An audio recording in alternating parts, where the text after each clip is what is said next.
في فرق بين أنا بشتري سيارة مثلا، في فرق بين إني آخذ سيارة بالتقسيط ولا سيارة منتهي بالتمليك. في فرق بين هذه وهذه؟ نعم فرق كلي. تقسيط أنت استلمت المبيع وأصبح لك، تمام، لكن أنت مدين للجهة بالمبلغ سواء للطرف الآخر. لكن المنتهي بالتمليك السيارة ما هي لك، أنت فقط موعود بالتمليك في حال أنك التزمت. يعني فرق شاسع بين المسألتين، تمام. أغلب الناس ما هو فاهم المسألة دي.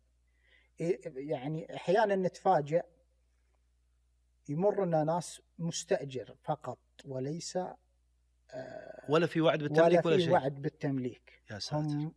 هم يعني عقد وهو فاهم انه بينتهي بالتمليك وكل شيء. راجعنا العقد لقينا ما فيه المسألة دي.